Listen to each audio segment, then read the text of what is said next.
Hey everyone! What's up? I'm here with Tom Delgado and we're going to do a walk of Central Park South today from 8th Avenue to 5th Ave. Yeah. Are you ready? I don't think it matters if they're ready. We're going to do it anyway. Yeah. Sorry. All right. Just skip ahead. All right, let's do it. All right, so here we are. We're at Time Warner Center here. This is the Time Warner Center.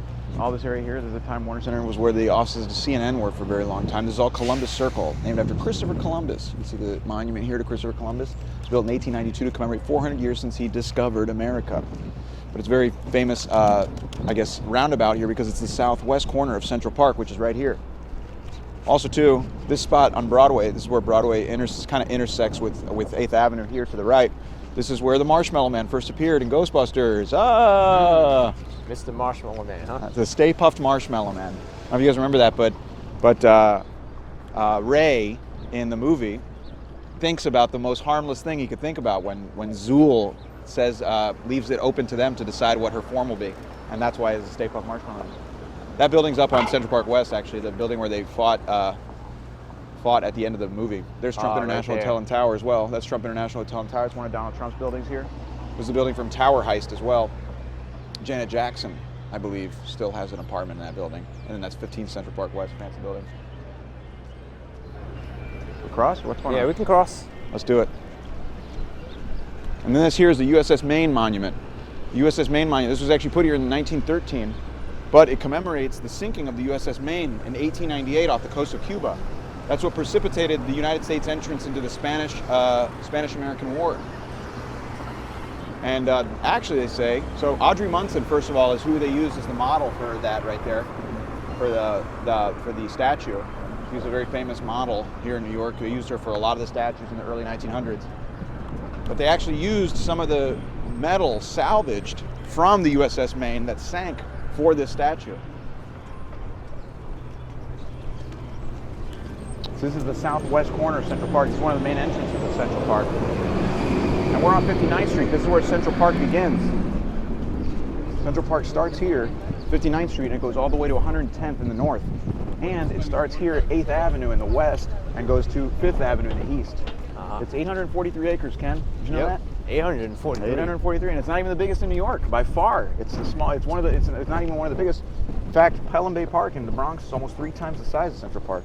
What makes this one so impressive is where it's located. It's located smack in the middle of Manhattan, which is such a densely populated place. That's why it's called Central. Exactly, but you know what's interesting is they opened in 1858, and back then there was no city out here. They named it Central Park knowing that the city was going to expand all the way out here. That was some foresight. That's right, that is some foresight.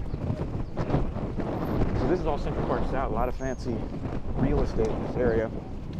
People like Lady Gaga used to live here. I'll show you her building here in a second. Billy Joel lived here for a while. Lady Gaga lived here in a rental apartment that cost $33,000 a month.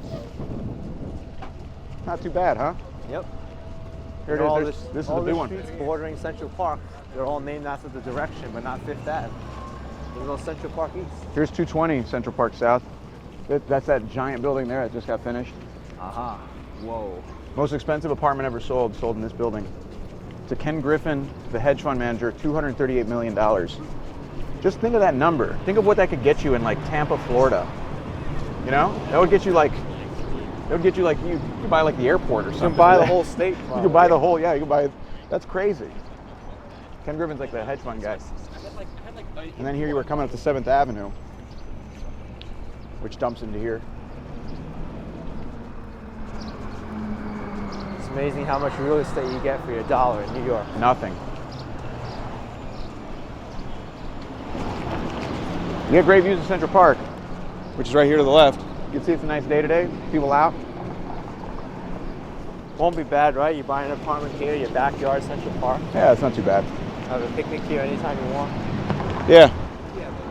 What's interesting though is the park was built kind of for all kinds of people. There's Frederick Law Olmsted and Calvert Vaux designed it. 1858 it was opened. But the whole idea behind Central Park was to democratize outdoor recreation. It wasn't supposed to be for just the rich or the poor. In fact, like all the main highlights of the park, the idea was to make them in a way that you couldn't show off your wealth. Like for example, the Central Park Mall, Bethesda Terrace, you weren't allowed to take horses or carriages or anything to that, and you had to walk it. You had to walk those places. So if you were poor or rich, you had to interact with each other, regardless of how much money you had, because that's how they built them. And that was kind of a new thing, to design a park for everyone.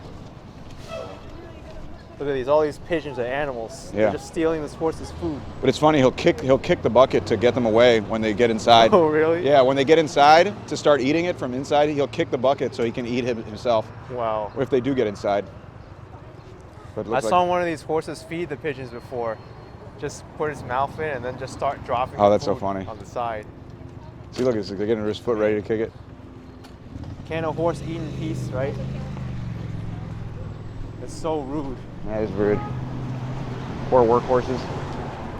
How would you feel like it if I ate your food and then like... Is that a threat, Ken? Oh my God, take it easy.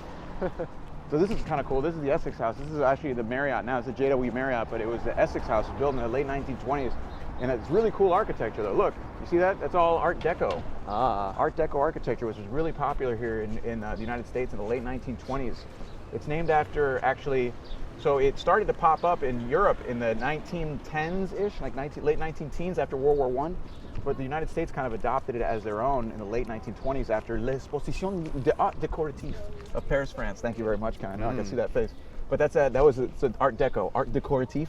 Look at that, that's where Art Deco got its name. Oh. But they saw it there and they loved it, and it went up all over New York. You have good examples of it in the Chrysler Building, Empire State Building, Rockefeller Center.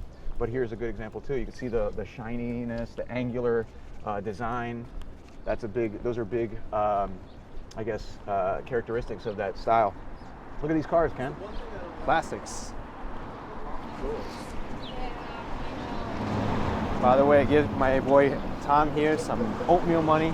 Visit his channel. Yeah. Yeah, Tom check out my DNYC. channel, Tom DNYC, and my Instagram, Tom DNYC, please. But yeah, so you can see too, this is kind of cool. All that rock there, you're gonna see this a lot in Central Park. That's the bedrock of Manhattan. It's called Manhattan schist. Schist. I emphasize the second S, Ken. Schist. Big pile of schist right there, huh? I thought you said something inappropriate. I know you back did. there. I saw your face. But that's Manhattan schist. That's what pretty much all over Central Park. That's one of the reasons why it wasn't so inhabited when they opened the park in 1858. They only really had to evict about 1,000 people in a village called Seneca Village up near the Natural History Museum. That was pretty much it. Most of it wasn't that occupied because of all that rock everywhere. It wasn't that desirable. There's the Trump Park Hotel. The Trump Park building, sorry. It used to be the Barbizon Plaza Hotel, that was what it was called. But he bought it a little while back. Another Trump building. Yep, another Trump building. He's got a couple. And then here, you have kind of like what they call, I guess, kind of like the Liberators Circle. Not really have, but this is the Avenue of the Americas. So they have all these, Latin American liberators, the statues to them. Simón Bolívar, José de San Martín, José Martí. Thank you very much for the accent. Yo hablo español fluidamente, muchas gracias. Oh. But anyways, you have all these here. You can see there's Martí. He was big in the liberation of Cuba. San Martín. Here. This is San Martin. There's Argentina, Peru, Chile. And then you have over here Bolívar. Simón Bolívar. He like, Ecuador, Bolivia, Venezuela. He liberated a bunch of countries, all from the Spanish.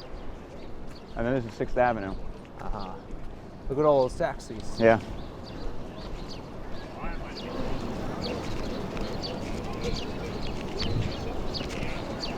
Also, this is where they shot the scene in Elf. You remember the scene in Elf when the sleigh finally takes off? Yeah, I seen You know that. what I'm talking about? Yeah. Where the dad finally is like, all right, I'll sing. And he sings and the sleigh gets enough juice to take off. That was right here. And then there's the Ritz-Carlton. Ritz-Carlton. Yep. Used to be the Hotel St. Moritz, which was a very fancy hotel back in the day. And it took over. It's like the flagship, I believe. Flagship Ritz. Also, too, I forgot to mention that though. That building with the green top there, you see that building with the green top? I see it. That's the Hampshire House. It's a co-op apartment building. That was where Luciano Pavarotti lived when he passed away. He lived in a 2,000 square foot apartment for it was a $10 million 2,000 square foot apartment. Do the math. It's not a lot of space for $10 million. Not a lot at all. But then you have Sarah Beth's, very famous, like, you know, little restaurant here in New York. It started as like a little bakery in like the early, like 1981. And then she's opened a bunch of, or they've opened, I don't know if it's still her, but they've opened a bunch all over, and this is one of the bigger ones. Pretty good brunch place, not cheap though.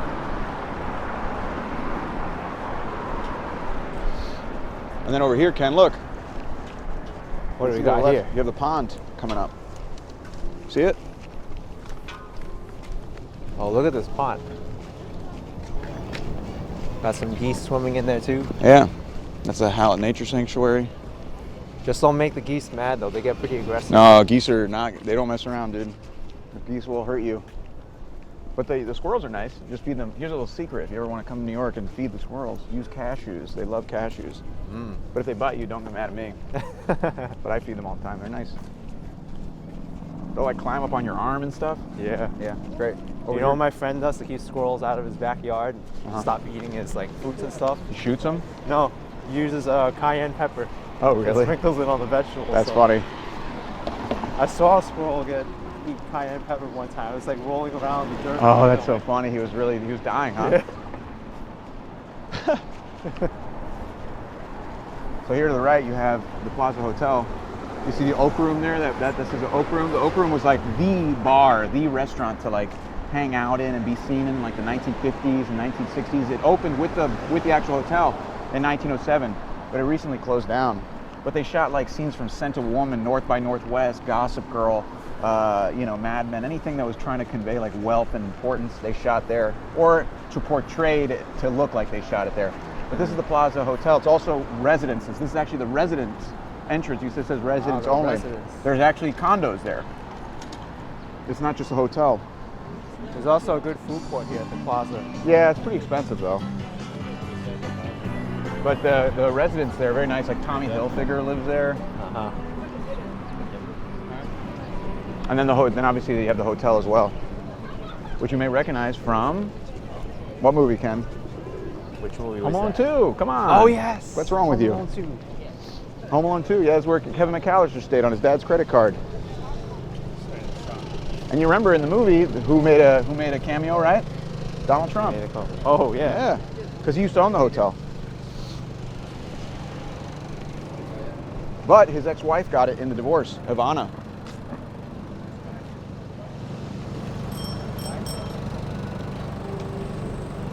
Now we're heading to 59th and 5th. We're kind of towards the end of Central Park South.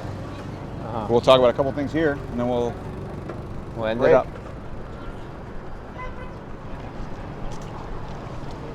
So here to the left, this is another one of the main. We're actually 59th and 5th. This is another one of the main entrances of Central Park. This right here is called Grand Army Plaza to the left. It's named after the Union forces of the Civil War. The Civil War happened in the early 1860s here in the United States. This is between the North and the South over pretty much, you know, bring the country back together. The Union wanted to bring it back together. That was one of the generals of the Union. His name was William Tecumseh Sherman. He was actually credited with turning the tide in favor of the Union because it was losing to the South initially. And he helped turn the tide by using a scorched earth policy. He would go into the South, he would defeat the military, then he'd burn the nearest city to the ground to demoralize the army. So for example, in the movie Gone with the Wind, you ever seen that? I haven't seen Gone that with the movie. Wind, in that movie, the city of Atlanta burns down. That was what he did. He would do that. But it eventually turned the tide, and this is a statue. August Saint Gaudens was the sculptor, gilded bronze. People always ask if it's gold, it's gilded bronze. And then you have over here, you have the Pulitzer Fountain. You also have these other fancy hotels. People always think of the Plaza, which is this hotel. It's very pretty, right? 1907, Henry Hardenberg's the architect. But there's also other ones here. You have the Pierre and the Sherry Netherland. Pierre famous for being where Monica and Chandler got married in Friends. Lots of fancy hotels here. I know, right? That's all. But yeah, this is Grand Army Plaza. And then you also have here, you have the Plaza Hotel. Rooms running like there's $800 an Apple a night. store there too. And there's an Apple store over here to the left. And then you have the Recently Pulitzer finished a Fountain, renovation. kind of cool. So this Pulitzer Fountain is actually cool. This was actually donated Pulitzer after the name Joseph Pulitzer, who was a Hungarian immigrant who came here and made a fortune off of newspapers. And he used a lot of his fortune to fund projects around the city, like the pedestal to the Statue of Liberty he helped with. He funded this fountain. He also funded the Pulitzer Prize, given out every year for excellence in journalism at Columbia. That's his name. That's where it comes from. Yeah, and what's interesting about this fountain, though, if you look at it, It's actually the fountain that inspired the fountain from the TV show Friends. So what happened was they were going to use this fountain, and they actually tried it out with stand-ins to see what it would look like if they shot the actual intro credits. You guys remember that? Mm-hmm. You know what I'm talking about, Ken? Yeah, I see that. So like the "I'll be there for you," that whole thing. They were thinking of doing it here, but they used stand-ins to see what it would look like, and it looked too big, so they scaled it down and built one on the Warner Brothers lot in LA, and that's the one they ended up using.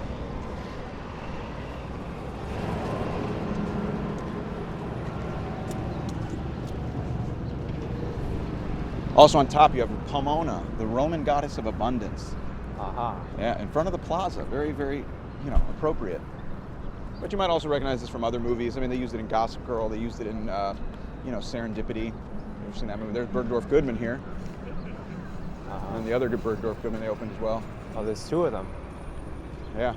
And then you see some skyline over there. And then this here, yeah. This is all Fifth Avenue. This is all Fifth Avenue. What's interesting to remember is here at 59th is where it kind of starts the Upper East Side up here. And to the south is kind of, more Midtown. Fifth Avenue is kind of the border-ish between Midtown West and Midtown East. But if you go south here, you get back to like Tiffany, you get to all the fancy shopping, the Louis Vuitton, the Armani, the Gucci, all those brands. They're that south. And the Italian brand, which I can't pronounce with an E. Which one? Oh yeah, Ermenegildo Zegna. I don't know, I think that's right. But all here is where the Plaza Hotel main entrance is. And it's the Pulitzer Fountain, and that's Central Park. One day we'll have to walk through there. Yeah. Yeah. And I think that wraps it up for this what video. do you guys think? All right. What do you think, Ken? Do we do a good job, guys? Maybe not. I think so. No, Ken, don't say that. We did a great job. I think people appreciate this. They need to see stuff like this. We got to see it. Yeah, but thank you guys so much. See you later, man. Check out my channel, Tom DNYC. Tom DNYC. Yeah, and Instagram. Catch you all later, folks. See you guys. Bye.